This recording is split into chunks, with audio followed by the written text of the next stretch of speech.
Bismillahirrahmanirrahim. Assalamualaikum warahmatullahi wabarakatuh. Alhamdulillahilladzi arsala rasulahu bil huda wa dinil haqqi liyudhhirahu 'ala ad-din kullihi walau karihal musyrikun. Asyhadu an la ilaha illallah wahdahu la syarika lah wa anna Muhammadan 'abduhu wa rasuluhu la nabiyya ba'dahu. وأصلي وأسلم على هذا النبي الكريم محمد صلى الله عليه وسلم المبعوث رحمة للعالمين فإن خير الحديث كتاب الله وخير الهدي هدي محمد صلى الله عليه وسلم وشر الأمور محدثاتها وكل محدثة بدعة وكل بدعة ضلالة wa kullu dhalalatin finnari wa ilan nar. Hadirin sekalian, kita akan membahas hadis yang kelima dari Arba'in An-Nawawiyah.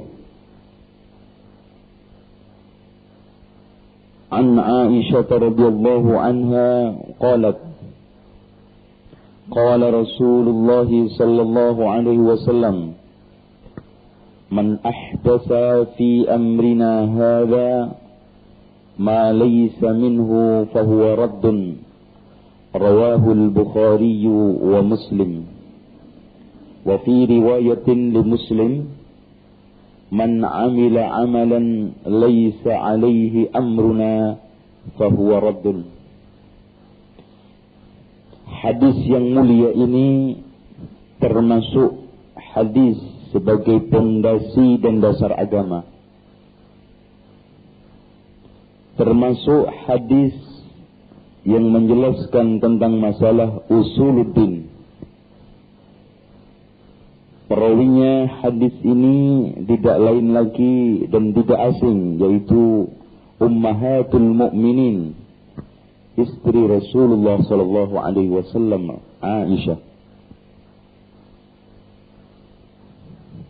Beliau berkata, Rasulullah sallallahu alaihi wasallam bersabda, Man ahdatsa, barang siapa yang mengada-ada.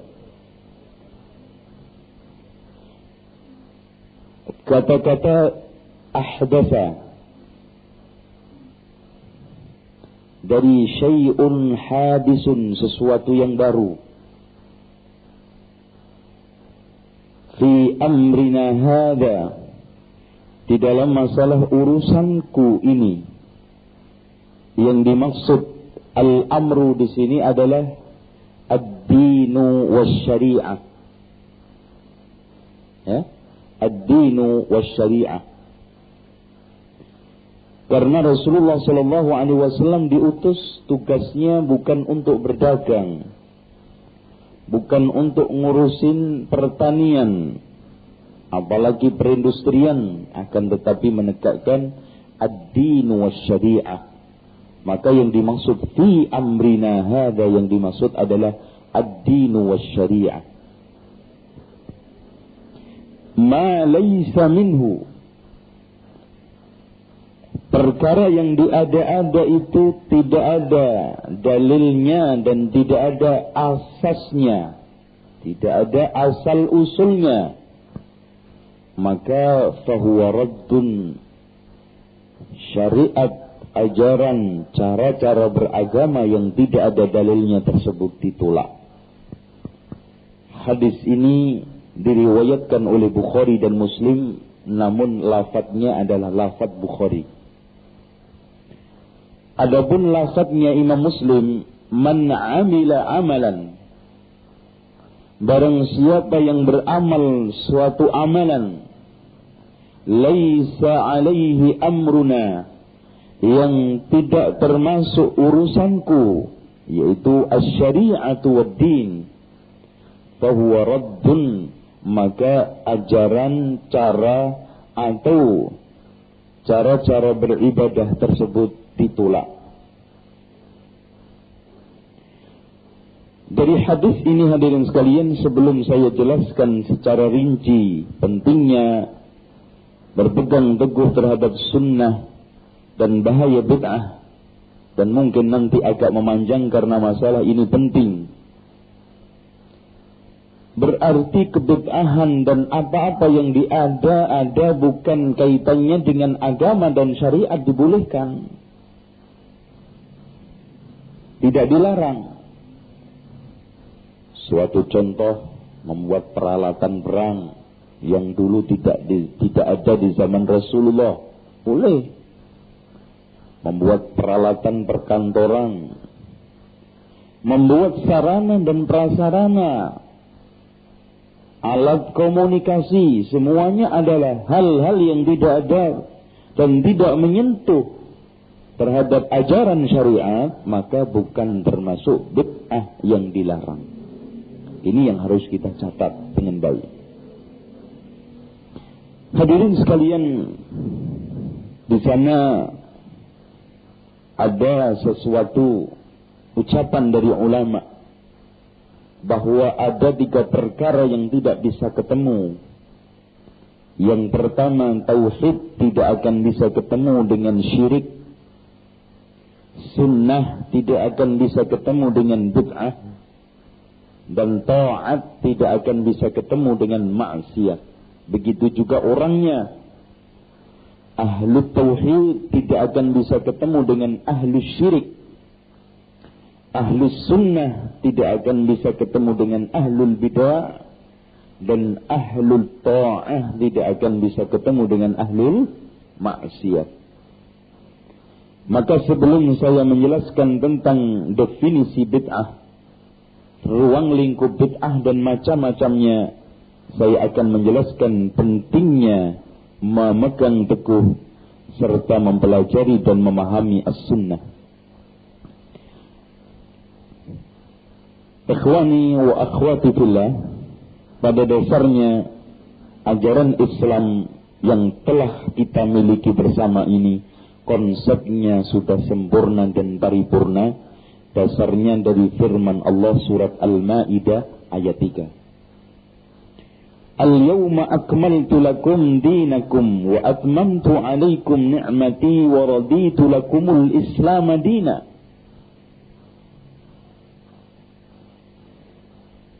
Ketika ayat ini turun, maka ada seorang Yahudi yang datang kepada Umar bin Khattab. Wahai Umar, ada suatu ayat yang kalau seandainya turun kepada kami, maka harinya akan saya jadikan perayaan. Umar bin Khattab menanyakan ayat apa itu. Kemudian Yahudi membaca ayat Al-yawma akmaltu lakum dinakum wa atmamtu alaikum ni'mati wa raditu lakumul Islam dina. Ternyata hadirin sekalian, sebagian umat Islam ini lebih lemah kepercayaannya terhadap ayat ini.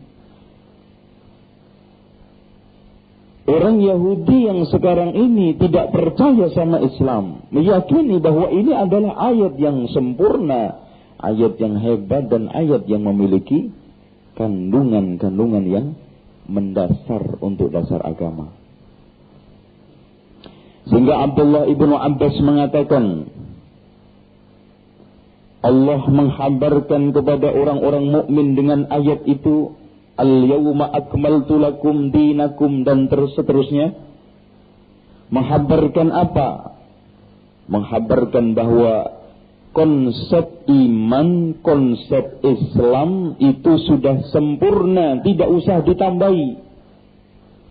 Dan sudah cukup, tidak usah dikurangi. Barang siapa yang ingin diridhai Allah dan selamanya tidak dimurka, cukup mengamalkan ajaran itu. Nggak usah nambahin, nggak usah ngurangi.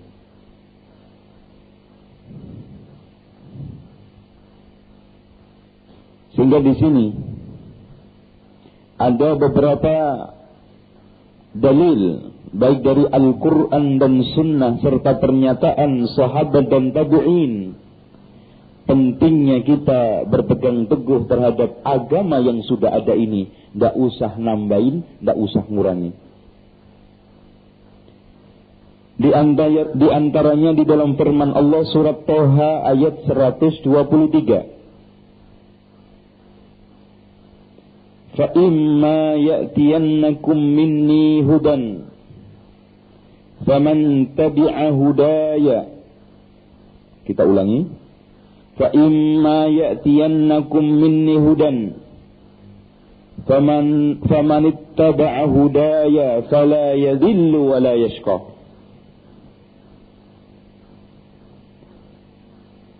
Jika datang kepada kalian dariku hudan, petunjuk, maka siapa yang mengikuti petunjuk, artinya al-Islam, al-iman yang telah dibawa oleh Rasulullah, maka dia tidak akan tersesat dan tidak akan celaka. Berarti di sini, Bu, siapa yang sekarang ini mencoba untuk mencari hidayah dari selain yang datang dari Allah dan Rasulnya, maka dia akan tersesat dan celaka. Dalam surat Al-An'am juga ditegaskan ayat 153. Wa anna hadha sirati mustaqiman fattabi'uhu wa la tattabi'us subula fatafarraqa bikum an sabilihi dzalikum wassaakum bihi la'allakum tattaqun. Ini adalah jalanku yang lurus, maka ikutilah. Fattabi'uhu di sini adalah al-amr. Kalau kita belajar nahwu, al-amru yadullu 'alal wujub. Amr itu selalu menunjukkan kepada perkara yang wajib, kecuali ada dalil yang membelokkannya. Sementara di sini tidak ada dalil yang membelokkan. Berarti mengikuti jalan Rasulullah itu wajib. Wala tattabi'us subula, dan jangan kalian mengikuti jalan-jalan. Mujahid dan Abdullah ibnu Abbas mengatakan yang dimaksud as-subul di sini adalah as-syubhat wal bid'ah wad dalalat. Syubhat, kebid'ahan dan kesesatan. Maka kalau yang kita ikuti adalah syubhat, kebid'ahan dan kesesatan, fatafarraqa bikum an sabilih, kalian akan berpecah belah, kalian akan menyelisihi jalannya, yaitu jalan Rasul. Dzalikum wassaakum bihi la'allakum tattaqun. Itulah yang diwasiatkan kepada kalian agar kalian menjadi orang-orang yang bertakwa. Lebih tegas lagi di dalam surat Al-Hasyr ayat 7. Wa ma ataakumur rasulu fakhudhu. Apa saja yang sekarang ini dibawa oleh Rasul, diperintahkan oleh Rasul, fakhudhu, maka ambillah. Ayat 7. Wa ma nahakum anhu fantahu. Dan apa saja yang dilarang oleh Rasulullah sallallahu alaihi wasallam, tinggalkan. Kenapa, Bu? Karena segala apa yang diperintahkan oleh Rasulullah pasti mengandung hikmah dan maslahat, walaupun belum kita ketahui. Dan segala sesuatu yang dilarang oleh Rasulullah sallallahu alaihi wasallam pasti mengandung kerugian dan madarat, mengandung bahaya, walaupun belum kita ketahui di saat mengamalkan. Sehingga seorang muslim ketika mengamalkan sunnah Rasul, yang dikedepankan itu bukan pertanyaannya, ngeyelnya, akan tetapi tatbik dan pengamalannya. Diamalkan dulu, tunduk dulu. Sekarang kita ketahui hikmahnya atau tidak kita ketahui hikmahnya, itu nomor sekian. Karena kita yakin apa yang diperintahkan Rasulullah pasti baik, dan yang dilarang Rasulullah pasti merugikan. Juga di dalam firman Allah surat Al-Anfal ayat 24. Ya ayyuhalladzina amanu istajibu lillahi walirrasul idza da'akum lima yuhyikum. Ayat 24 surat Al-Anfal. Wahai orang-orang yang beriman, kenapa Allah Subhanahu wa taala yang memanggil amanu? Istajibu lillahi war rasul, karena memenuhi panggilan, ajaran, perintah Allah dan Rasulnya itu tidak manfaat kecuali orang yang memiliki al-iman. Maka di sini Allah memberikan khitab, memberikan ajakan, difokuskan kepada orang yang mau, yaitu amanu. Maka penuhi panggilan Allah dan Rasulnya ketika memanggil kalian untuk menghidupkan kalian. Apa yang dimaksud lima yuhyikum di sini? Yang dimaksud adalah ajaran-ajaran yang menghidupkan rohani kita, ajaran-ajaran yang menjadi sinar terang hati kita, ajaran-ajaran yang menerangi hidup kita sehingga kita hidup, kata orang, lebih hidup lagi dengan sunnah. Atau juga hadirin sekalian, Allah Subhanahu wa taala menggantungkan cinta tidaknya seseorang itu tergantung mau mengikuti Rasul atau tidak. Perhatikan di dalam firman Allah surat Ali Imran ayat 31. Qul in kuntum tuhibbunallaha fattabi'uni yuhibbukumullahu wa yaghfir lakum dunubakum. Katakanlah wahai Muhammad, jika kalian mengaku, mengklaim bahwa kamu mencintai Allah, maka ikutilah aku. Allah akan mencintaimu dan mengampuni dosa-dosamu. Ini secara tidak langsung seakan-akan Allah mengatakan, cintamu itu masih diragukan. Cintamu itu bisa saja palsu kalau kamu belum bisa membuktikan dengan mengikuti sunnah-sunnah Rasulullah sallallahu alaihi wasallam. Bahkan Allah Subhanahu wa taala di dalam surat An-Nur ayat 63 mengancam, kalau ayat-ayat tadi mengajak dan memuji atau mendorong, memotivasi, kalau ayat ini tidak hanya itu, mengancam dan menjatuhkan sanksi bagi orang yang menyelisih sunnah. فَلْيَحْذَرِ الَّذِينَ يُخَالِفُونَ عَنْ أَمْرِهِ أَنْ تُصِيبَهُمْ فِتْنَةٌ أَوْ يُصِيبَهُمْ عَذَابٌ أَلِيمٌ. Hendaklah mereka takut ketika menyelisihi perkaranya, yaitu perkara Rasulullah, sunnah Rasul. Takut terhadap apa, ibu-ibu sekalian, hadirin sekalian?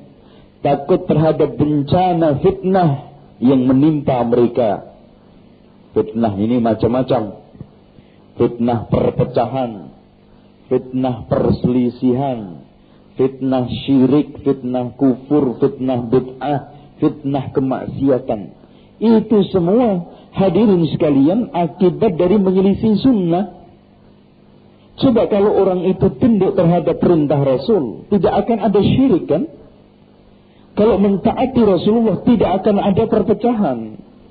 Kalau mengikuti sunnah-sunnah Rasulullah, tidak ada maksiat, tidak ada syirik, tidak ada kufur, tidak ada bid'ah, tidak ada khurafat. Ini. Au yusibahum adzabun alim, atau tertimpa satu azab yang pedih nanti di hari kiamat. Dari ayat ini, hadirin sekalian, musibah akibat menyelisih sunnah, dunia ketimpa fitnah, akhirat kena azab yang pedih. Nas'alullahal afiyah, semoga Allah menjaga kita dari itu. Ancaman satu lagi dari surat An-Nisa ayat 115. Wa wa man yushakikir rasul min ba'di ma tabayyana lahul huda. Barang siapa yang menyelisihi Rasul setelah datang penjelasan-penjelasan petunjuk, wa yattabi' ghaira sabilil mu'minin, dan mengikuti jalan-jalan selain jalan orang mukmin, artinya ijma'ul ummah, menyelisihi ijma'ul ummah, menyelisihi akidah ummah, menyelisihi kesepakatan umat mukmin, nuwallihi ma tawalla, maka dia akan kami biarkan leluasa di dalam kesesatannya, wa nuslihi jahannam, nanti di akhirat kami akan memanggangnya di atas jahannam, wa sa'at masira, itu seburuk-buruk tempat akhir nanti. Subhanallah, berat sekali. Sehingga kalau kita meneliti dan mempelajari dengan seksama, bahaya menyelisih sunnah itu tidak ada satu bahaya yang paling bahaya.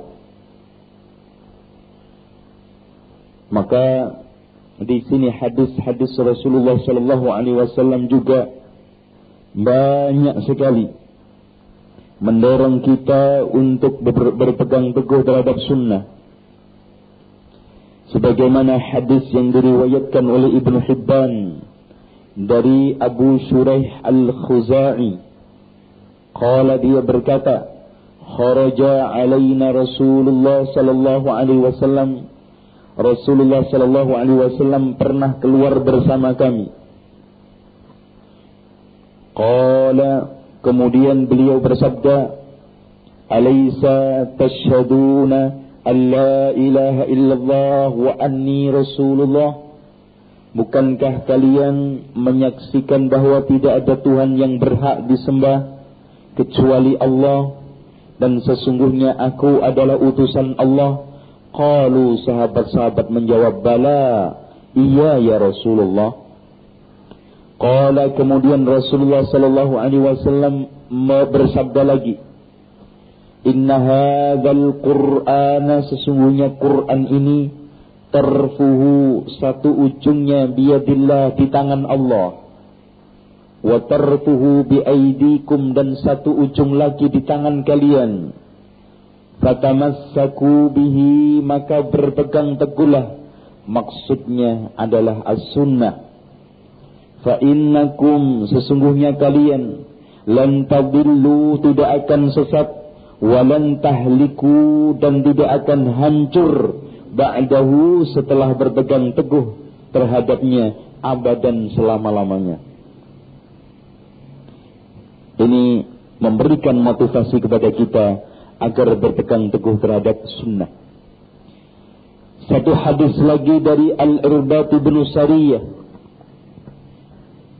qala, dia bersabda, shalla bina Rasulullah sallallahu alaihi wasallam data yaumin, pernah Rasulullah sallallahu alaihi wasallam salat bersama kami, disebutkan di dalam riwayat lain itu salat asar. Thumma aqbala alaina, kemudian Rasulullah seusai salat asar menghadap kepada kami. Fawa'adana mau'izatan ubalighatan, kemudian Rasulullah memberikan satu ma'idhah, nasihat yang sangat dalam, zarifat minhal uyun, yang membuat air mata bertetesan, menangis. Famadha ta'hadu ilaina ya Rasulullah, apa yang engkau ingin berikan janji, ikatan kepada kami ya Rasulullah? Qala, Rasulullah bersabda, usikum bitaqwallah, saya berpesan kepada kalian dengan taqwallah, was-sam'i wat-ta'ah, dan mendengar selalu taat kepada siapa saja, terutama kepada pemimpin. Wa in abdan habasyian, kalau seandainya pemimpin itu atau orang itu yang kita taati seorang budak dari Habasyah, fa innahu may ya'ish minkum, barang siapa di antara kalian hidup, Maksudnya setelahku. Fasayara ikhtilafan katsiran, akan melihat perbedaan perselisihan yang sangat banyak sekali. Maka fa'alaikum bisunnati, berpegang teguhlah terhadap sunnahku, wa sunnatil khulafa'il mahdiyyin ar-rasyidin, dan dengan sunnah khulafa yang mendapatkan petunjuk lagi lurus. Tamassaku biha, berpegang teguhlah dengannya. Artinya hadirin sekalian, ini wasiat tidak tanggung-tanggung, menunjukkan betapa dahsyatnya pengaruh fitnah perpecahan itu. Wa'addu 'alaiha bin nawajid, bukan hanya berpegang teguh erat-erat, tapi dibarengi dengan gigitan yang kuat. Biasanya orang itu kalau mau jatuh atau tenggelam dapat pegangan bukan hanya dipegang erat-erat, biasanya sambil gigit supaya tidak jatuh. Ini menunjukkan fitnah yang akan terjadi, terutama fitnah perpecahan itu ngeri hadirin sekalian. Umat pecah sana pecah sini, membuat kesesatan di sana sini, sehingga sebagian orang-orang yang tidak tahu sunnah dibikin bingung.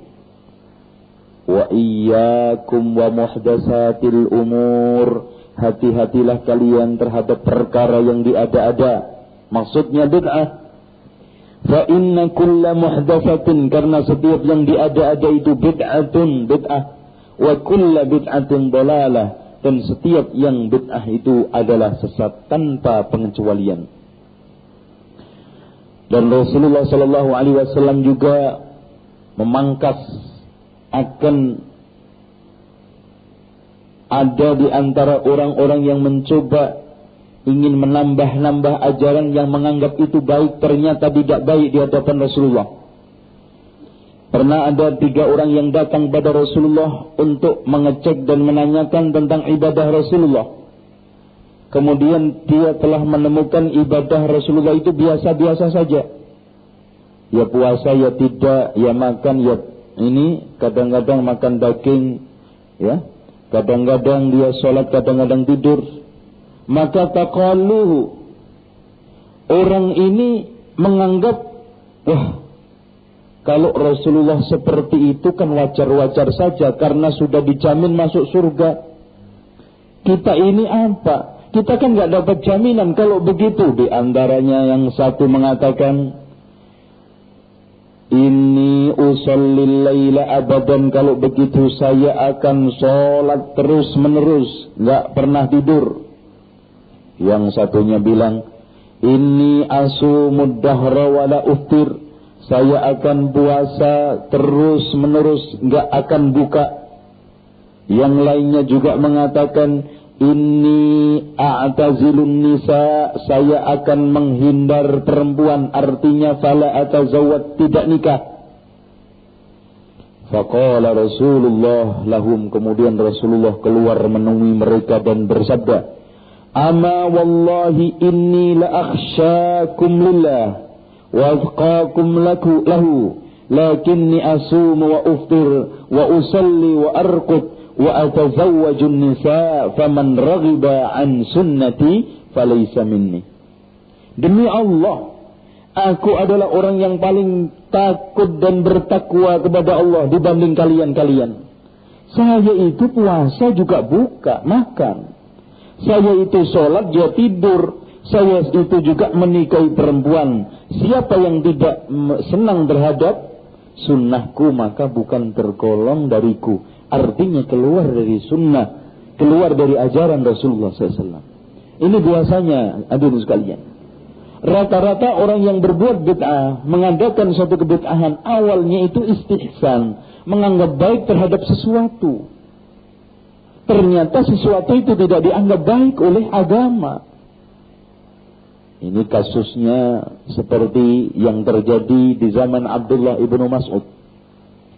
Ketika Abu Musa al-Ash'ari jalan-jalan menemukan di suatu masjid ada halaqah. Satu halaqah membawa kerikil 100, menyuruh jamaah yang lainnya membaca.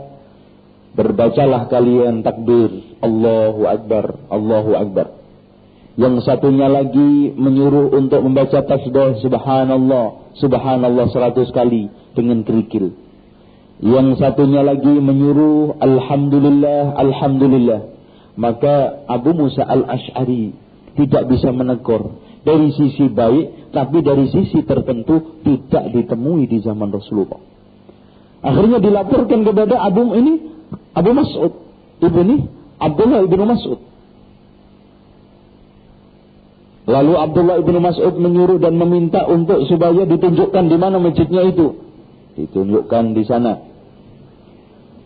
Maka dia dengan penutup mukanya. Kenapa dia mengenakan penutup muka?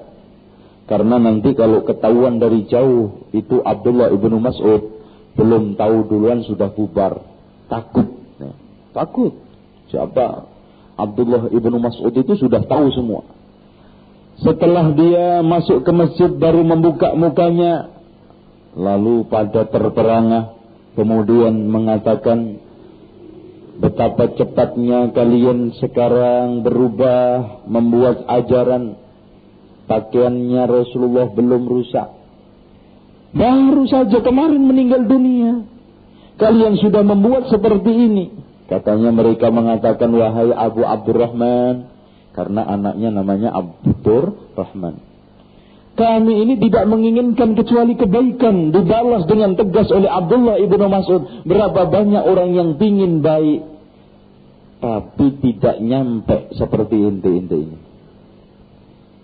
Artinya memang begitu hadirin sekalian. Orang yang berbuat bid'ah rata-rata awalnya itu menganggap baik terhadap kebid'ahan itu, dianggap nanti akan mendapatkan pahala, tetapi tidak ada dalil, akhirnya ditolak. Adapun pendapat-pendapat para sahabat tentang pentingnya kita itu berpegang teguh terhadap sunnah, dan juga kita harus menjauhi bid'ah. Di antaranya ucapan Abdullah ibnu Mas'ud, alaikum bitaqwallah, tetaplah kalian berpegang teguh dengan taqwallah, wahadihil jamaah, dan terus berada di atas jamaah. Yang dimaksud adalah jalan hidup Rasul, sahabat dan tabi'in, itu jamaah. Fa innallaha, sesungguhnya Allah, lan yajma'a ummat Muhammadin ala dalalatin, mengumpulkan umat Muhammad ini sepakat di atas kesesatan itu tidak mungkin.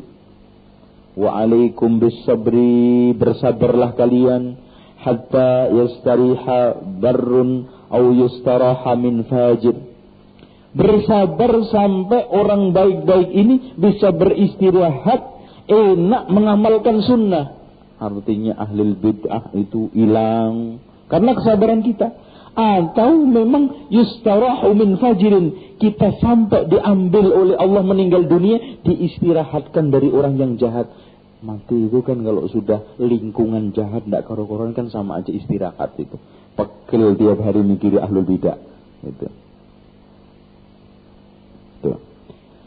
Dalam suatu makalah yang lainnya dari Abdullah ibnu Mas'ud, alaikum bil ilmi qabla ayyuqbad, teruslah kamu belajar terus, mempelajari ilmu sebelum ditarik. Masya Allah. Disebutkan di dalam suatu hadis, ibu-ibu sekalian, inna min asyratis sa'ah, sesungguhnya pertanda dari hari kiamat, ayyakillal ilmu, menyedikitnya ilmu, wa yakthurul jahlu, dan merajalela kebodohan, wa yaksus zina, dan merajalela perzinaan, wa yashrabul khamru, dan diminum khamr. Itu mumpung belum diangkat ilmu ini, kita pelajari. Wa iyyakum, dan hindarilah wattanattu'a, berlebihan. Segala sesuatu yang berlebihan itu akan menghancurkan. Orang berlebihan zikir pasti membuat bid'ah. Orang berlebihan puasa nanti akan juga membuat suatu bid'ah. Puasa Senin Kemis kurang, akhirnya apa? Puasa setahun muput. Ya, semua berlebihan. Niat juga berlebihan, akhirnya apa? Sholat maghrib takbirnya 7 kali. Karena kurang mantep, ya, itu. Jadi was-was. Wattabaddu'a, dan berbuat bid'ah. Wata'ammuk, dan selalu mencari-cari. Ta'ammuk dan tanattu itu gini, Bu. Jadi kalau ta'ammuk dan tanattu itu menjadikan sesuatu yang sunnah wajib sama saja, semuanya wajib. Ini enggak benar. Syariat itu ada yang wajib, ada yang sunnah. Orang itu kalau sudah ta'ammuk berlebihan, itu yang sunnah-sunnah juga diwajibin. Tak benar. Tuh, yang wajib didudukkan sebagaimana wajarnya, yang sunnah artinya tidak wajib, kita dudukkan sebagaimana adanya. Dari Abu Darda, ini sahabat besar Rasulullah juga mengatakan, lan tadilla ma akhadtum bil athar. Kalian tidak akan tersesat selagi kalian berpegang teguh dengan al-athar.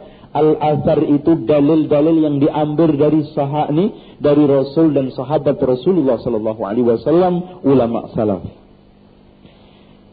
Kemudian dikatakan juga di dalam suatu makalah, ya ma'syaral qurra, ini dari Hudzaifah. Wahai orang-orang yang hanya tukang ahli baca Al-Qur'an, istaqimu, istiqomalah kamu. Qad subiktum, kamu ini sudah didahului sabqan ba'ida, didahului jaraknya sangat jauh. Artinya banyak orang yang hanya hafal 1-2 surat itu, nilainya di hadapannya Allah lebih tinggi dari kamu sekarang hanya dari kamu hafal Al-Quran.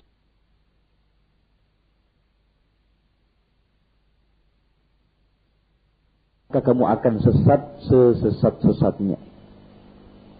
Abdullah ibn Amr bin As mengatakan, ma ubtudi'at bid'atun, tidaklah satu bid'ah diada-adakan, illa izdadat mudiyan, kecuali semakin parah. Makanya bid'ah itu asalnya yang gede itu kecil.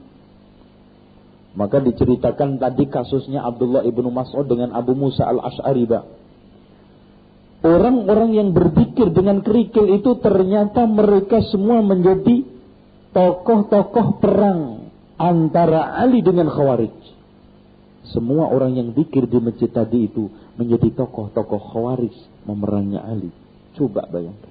Awalnya zikir. Sehingga di sini tidak boleh kita itu meremehkan bid'ah, karena bid'ah yang besar itu dari yang kecil.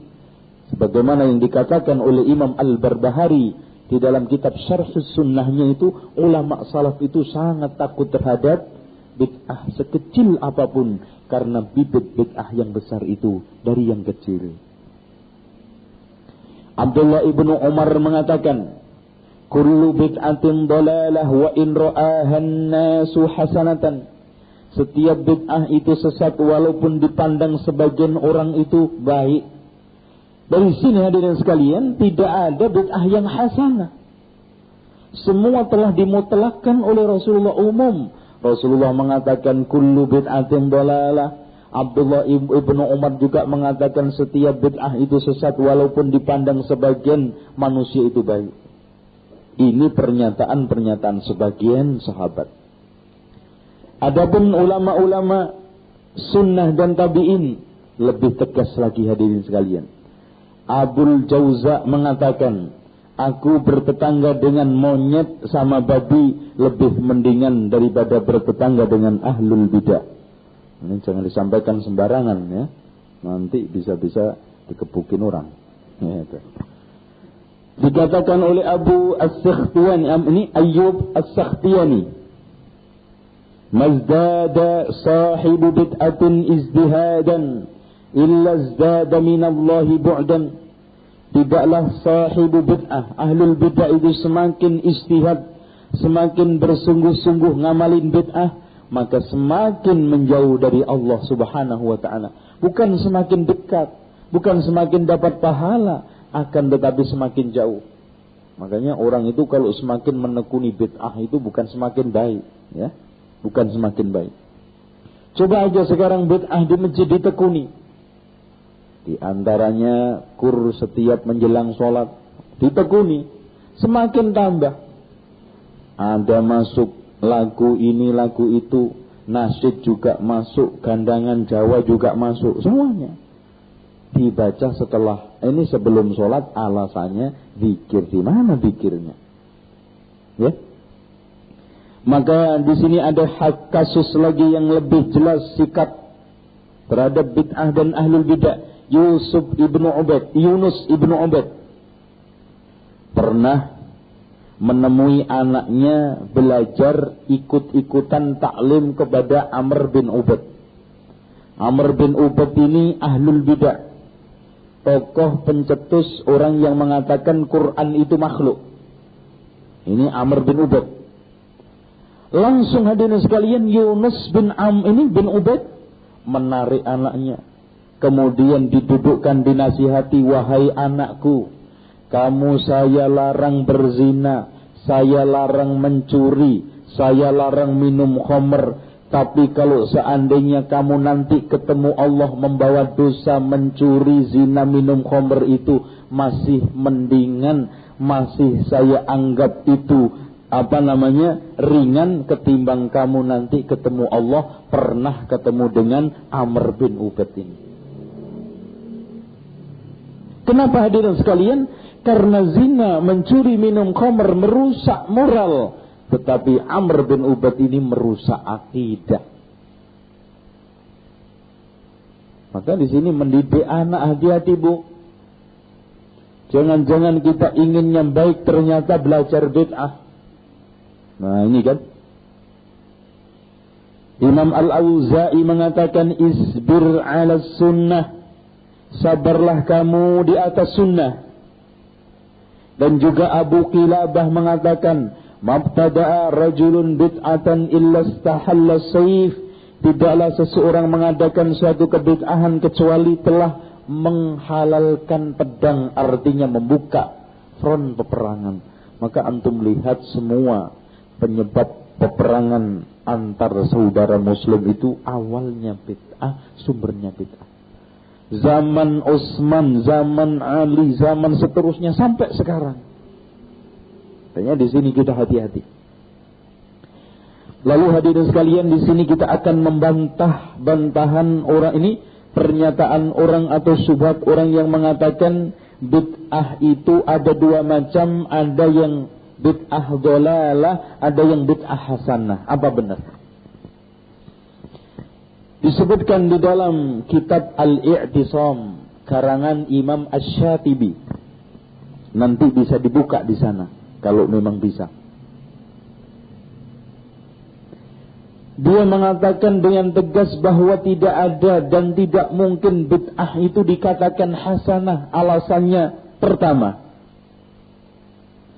bahwa dalil-dalil yang menjelaskan tentang masalah bid'ah yang sangat banyak sekali itu tidak ada satupun dalil yang dikecualikan.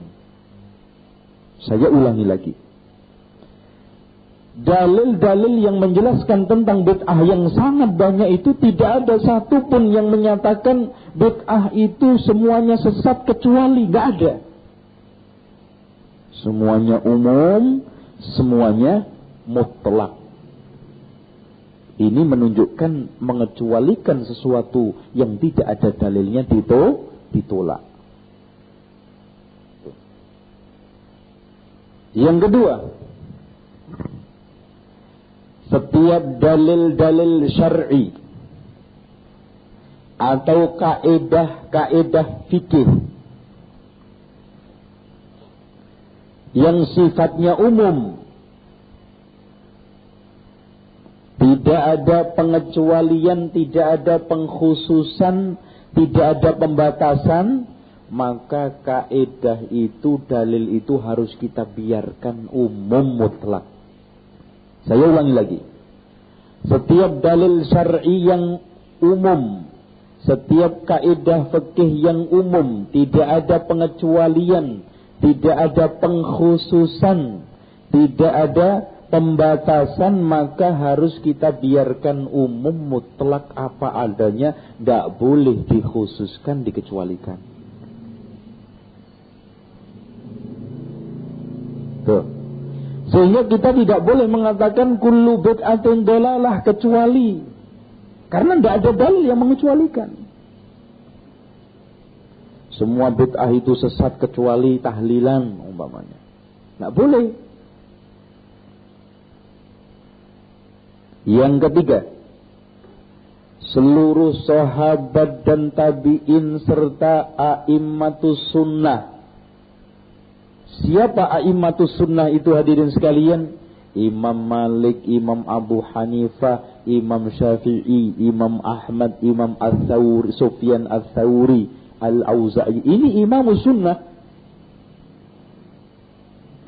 Jadi semua sahabat, tabi'in dan imam-imam sunnah telah sepakat membenci bid'ah dan menganggap buruk ahlul bid'ah. Itu nggak ada pengecualian.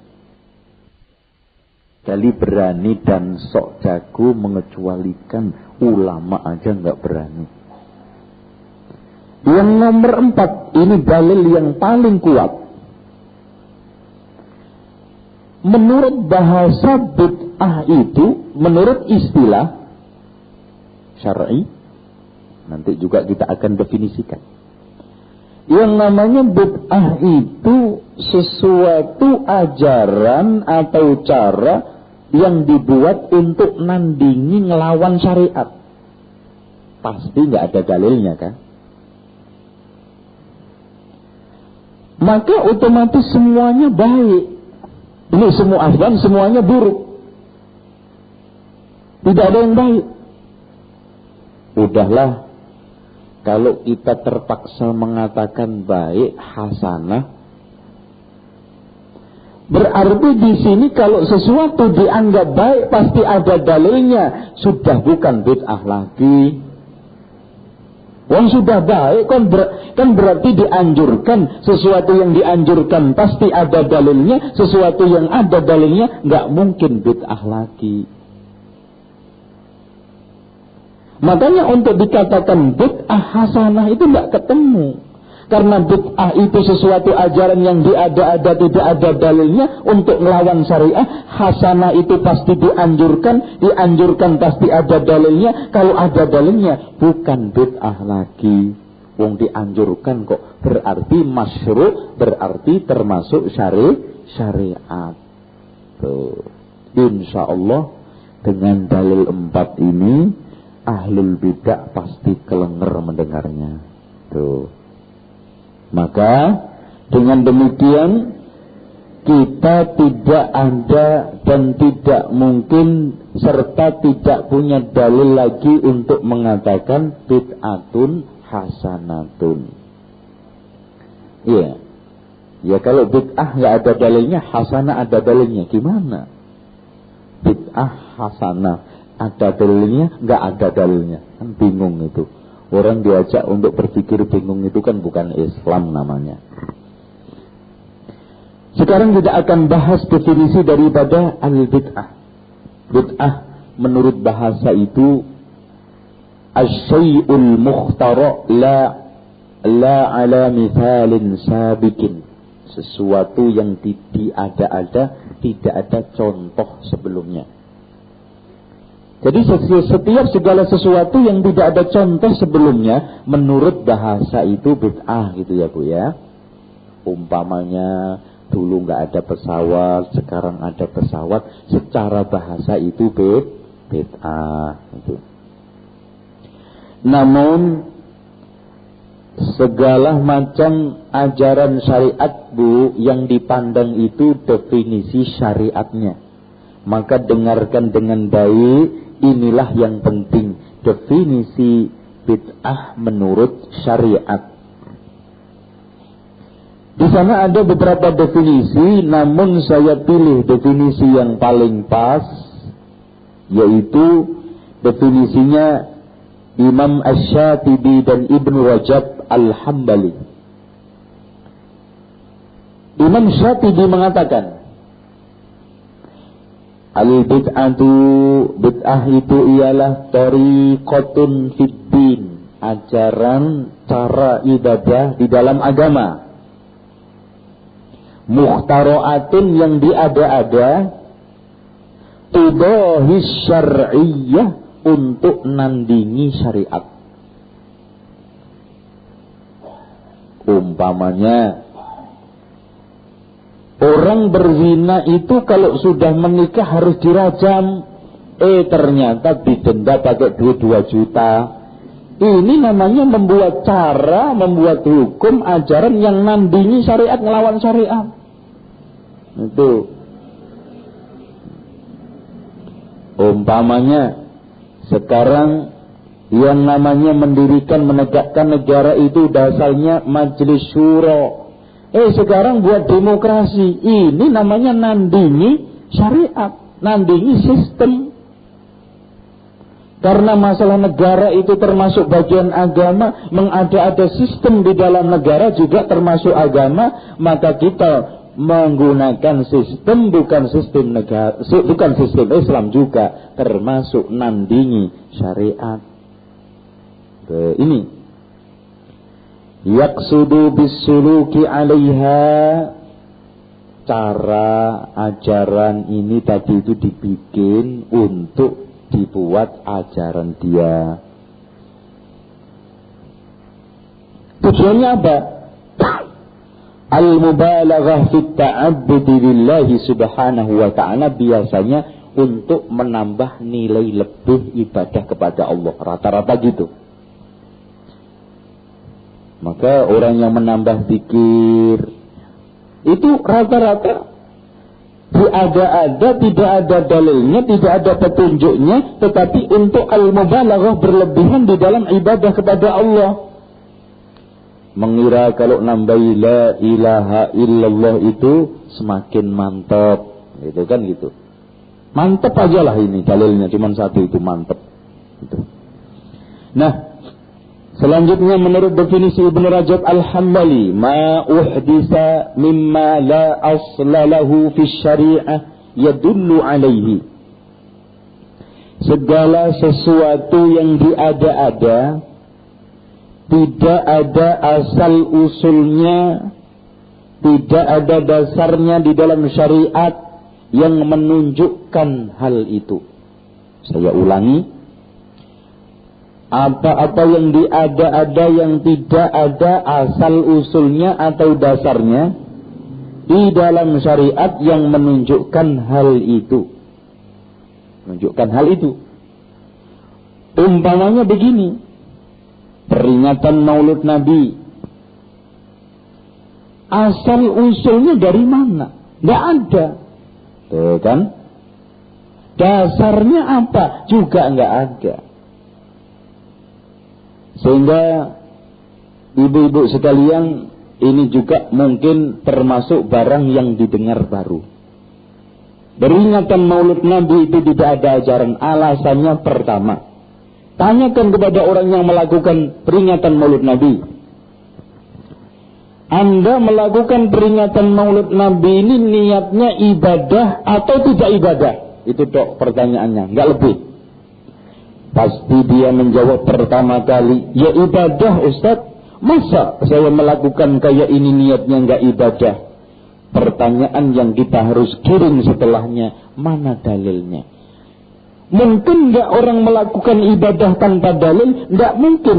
Bagaimana orang yang ibadah itu ingin mencari pahala, nggak ada dalilnya? Siapa yang jamin surganya? Mau nebeng?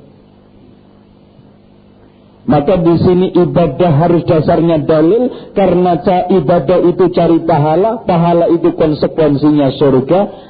Tidak mungkin sama sekali orang beribadah tanpa dalil, karena nggak ada yang jamin surganya. Plak. Pasti jawabnya yang kedua, bukan ibadah Ustaz, cuman ya daripada bengong nganggur, tradisi kan begitu. Sudah, tradisi macam-macam lah alasan kamu. Pertanyaan yang kedua, tahapan kedua yang harus kita ini ajukan. Kamu melaksanakan peringatan Maulid Nabi apapun bentuknya, alasannya, niatnya cari pahala atau tidak? Maka pasti jawaban pertamanya cari pahala dong Ustaz. Kan kita sudah ngorbanin makanan, ngundang Ustaz macam-macam. Mungkin nggak Anda mencari pahala dari sesuatu yang bukan ibadah? Anda sendiri mengatakan tadi bukan ibadah. Jawabannya jelas tidak mungkin. Maka dia akan menjawab, ini bukan cari pahala Ustaz. Ngapain mendingan setak daripada ente nggak dapat pahala. Iya, mendingan sekat kan? Oke. Iya.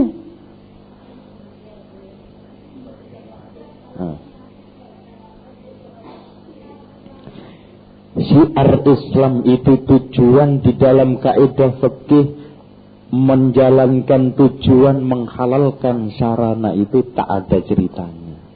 Boleh enggak sekarang saya bersedekah dengan harta nyuri walaupun dari Cina? Enggak boleh, walaupun miliknya orang kafir.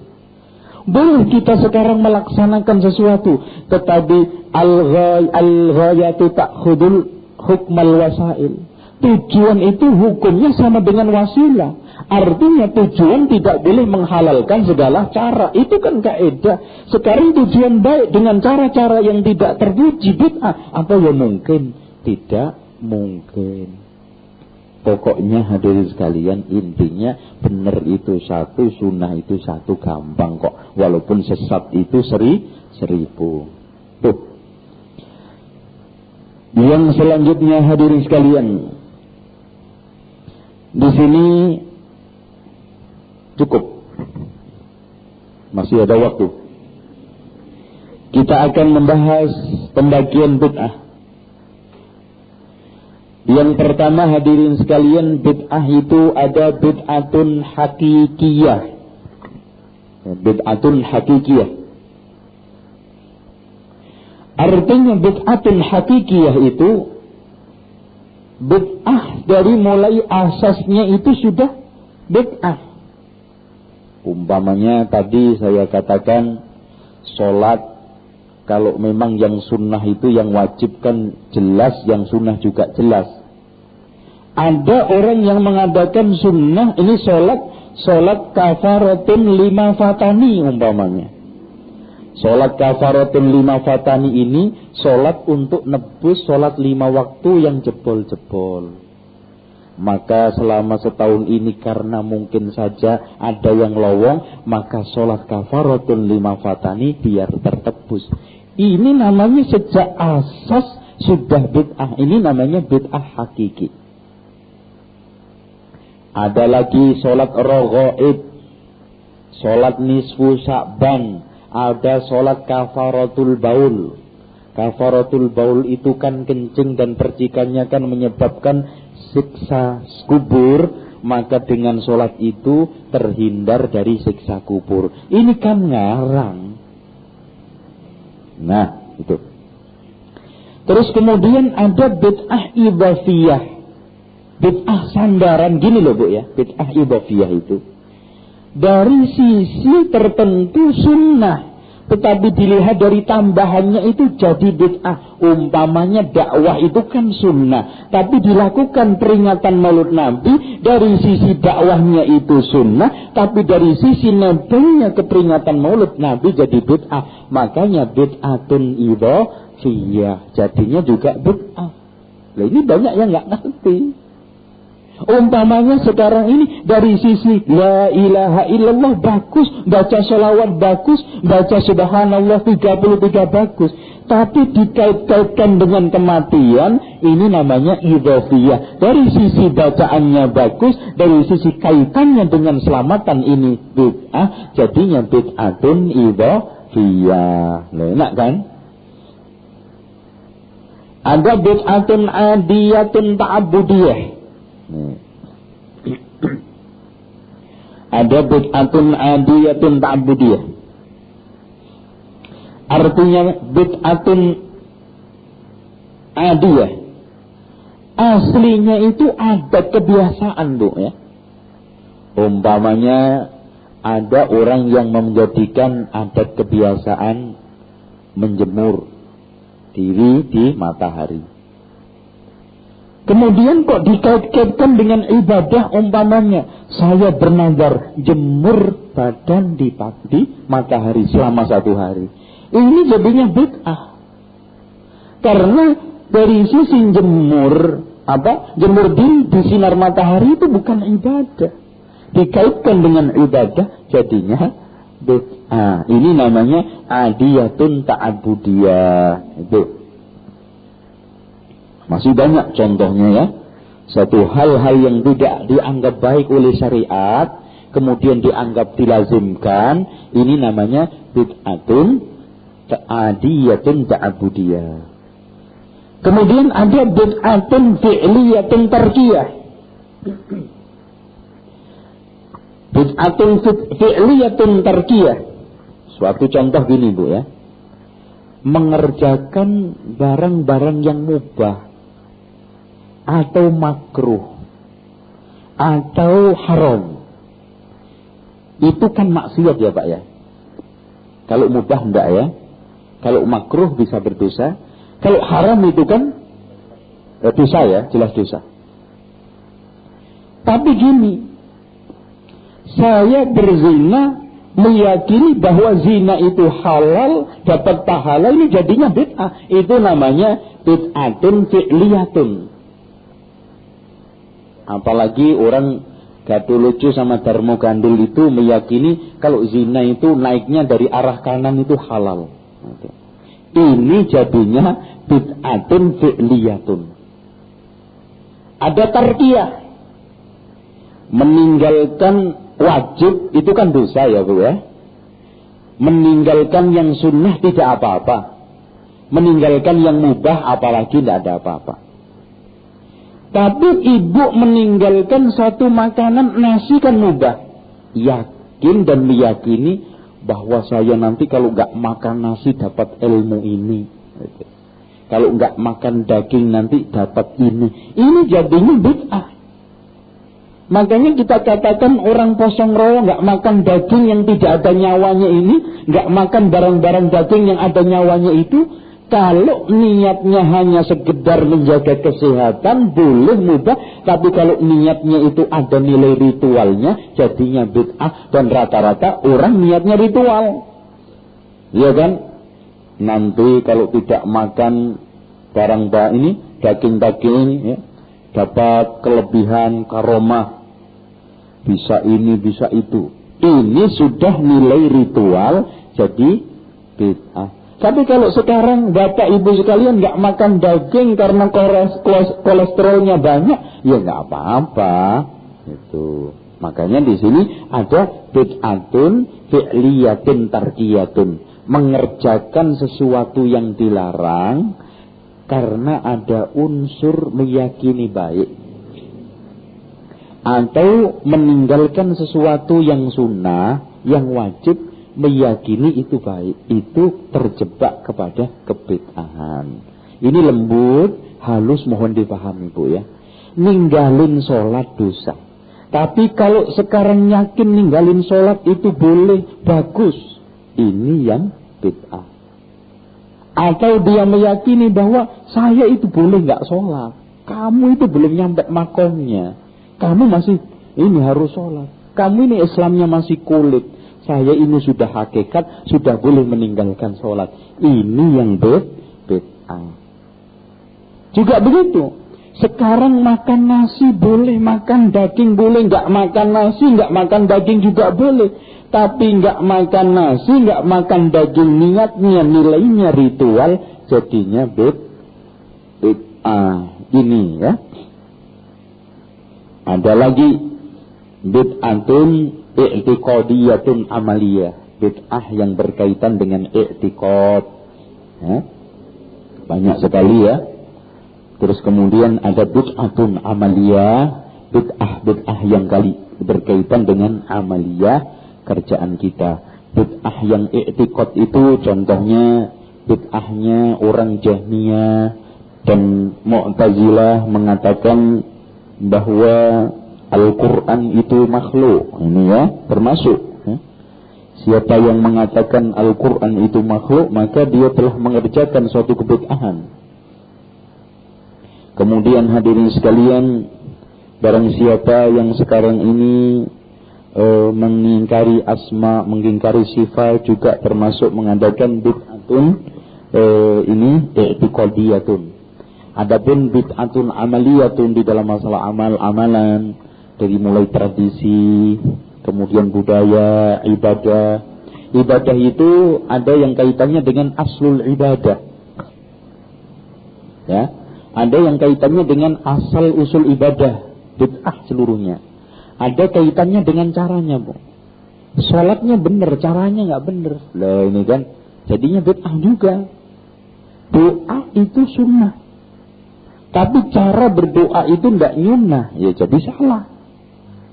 Akhirnya dikatakan bid'ah, kurang habis doa terus mengusap ke muka. Ini kan itu.